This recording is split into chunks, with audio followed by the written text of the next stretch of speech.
Welcome back to OmniFoot TV. This is your host Omar speaking, and today I'm going to review Group C of Euro 2020. We have Austria, the Netherlands, Ukraine, and North Macedonia. This is a very, I'd say it's an easy group. Easy as in, it's kind of, I think this would be very easy to predict.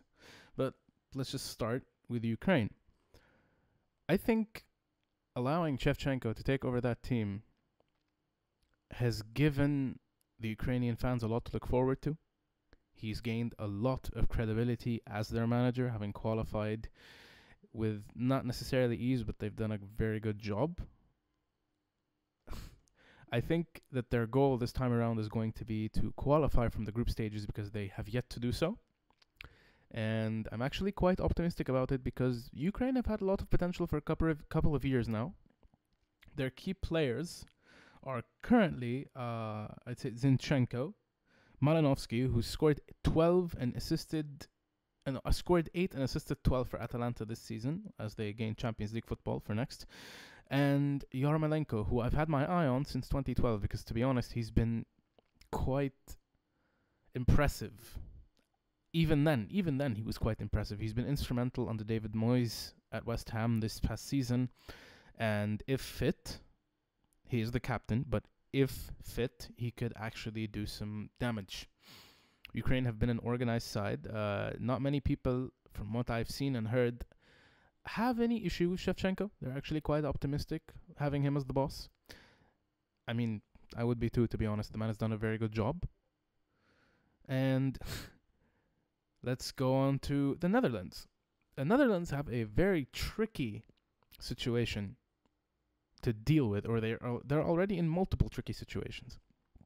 For one, the manager who actually got them to qualify to the Euros isn't the one who's taking them to the tournament. Koeman quit in September of last year to take over as Barcelona manager, and the Orange brought in Frank de Boer, manager who's had hilariously catastrophic spells at Inter and Crystal Palace. Who's basically lost his credibility, to be genuinely honest with you. I don't rate the man.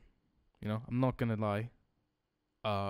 There's as much talk of how fans can't stand him as much as there is in regards to England fans and Gareth Southgate, and I completely understand that because the man just doesn't budge. And they most recently lost the World Cup qualifier to Turkey. The match ended 4-2, which basically placed them in the other conundrum I was referring to. See, multiple sticky circumstances. Their key players are Memphis Depay, who's been carrying the country, Frankie de Jong, who has the potential to be a brilliant midfielder, not there yet, and Matthias de Ligt. They need to be as solid as humanly possible in defense if they're going to get anywhere, because, to be honest, I think even the players are questioning what De Boer is doing playing with a back five. I was actually watching ESPN FC reacting to the fact that he was playing a back five, and I think the man, I can't remember who said it, but he said that this was outright stupid. And looking at De Boer's track record with the national team, I'd say that he probably wouldn't even have led them through qualification. That's just my opinion. On paper, I could easily say that they topped the group. But with this man in charge, they're probably not going to get anywhere. Or they'll basically make it through just, by the skin of their teeth via individual brilliance. With a player like Depay on form in your team, you don't know what to expect. Over to Austria. Manager Foda has actually won one Austrian Cup and one Austrian League title, one Austrian Bundesliga. I'd say he's actually utilized more so of a defensive approach as Austrian manager, and I think that's one of the key elements of how they've managed to qualify. Their key players are David Alaba and Marko Arnautovic. That's just my opinion. And in midfield, you could say Baumgartlinger of Bayer Leverkusen. Arne is quite the provocative frontman.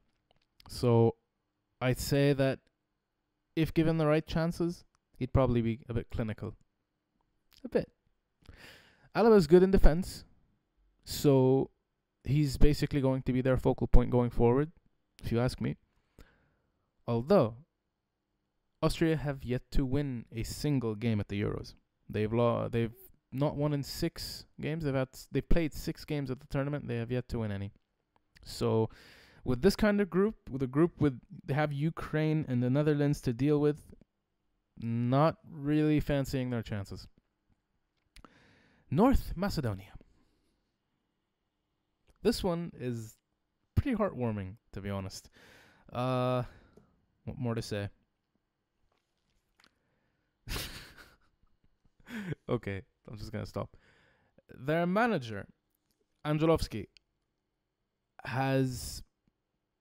he doesn't have that much experience in management. This is his second job, and he managed to take them to the Euros. You can't not rate that. Primarily, it's a fairy tale in a lot of ways. Key players, obviously, without a shadow of a doubt, Yezgen Aleyovsky and Goran Pandev. Aleyovsky has had a very good season with Leeds in the Premier League. He's closing in on 35, or he probably is 35. Last I checked, he was 34.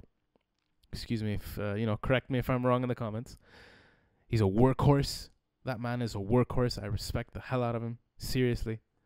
He could genuinely be a catalyst and a motivator in that side. Goran Pandev, the man who scored to get into the tournament. A treble winner with Inter. Currently still at Genoa. The man's still kicking. He's got quality. Smart up front. Very good finisher. I've seen some very good goals from that man. You cannot rate a team that has... You can't not rate a team that has Pandev up front. Let me just put that out there. Although, I do not expect them to get out of the group stages.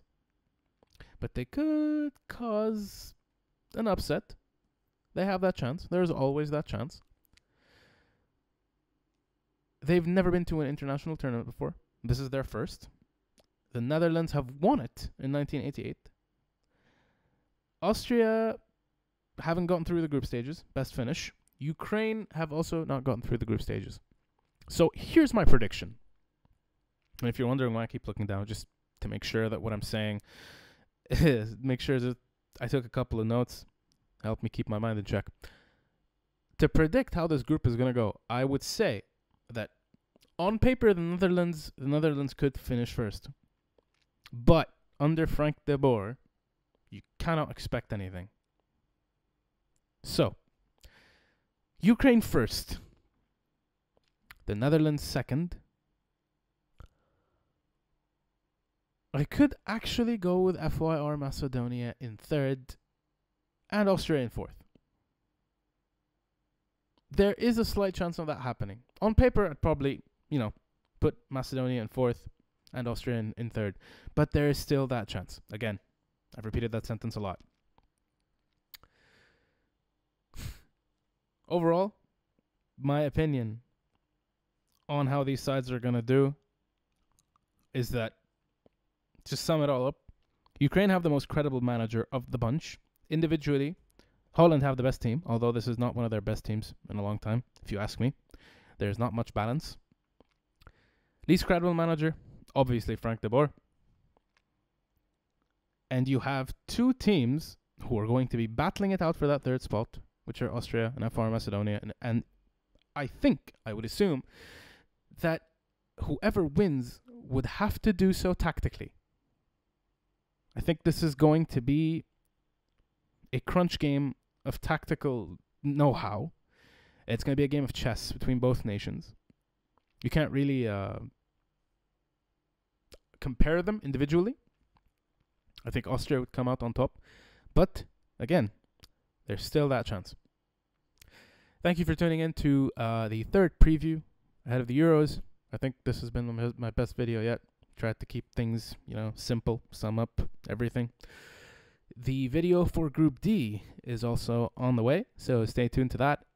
The links to all of our social media accounts are in the description below. Please like, comment, and subscribe if you like our content. Let me know what you think about what I said. If you like what I said, if you agree with it, if you disagree with it, discourse. Please let there be discourse. And I will see you next time the whistle blows. Cheers, everyone.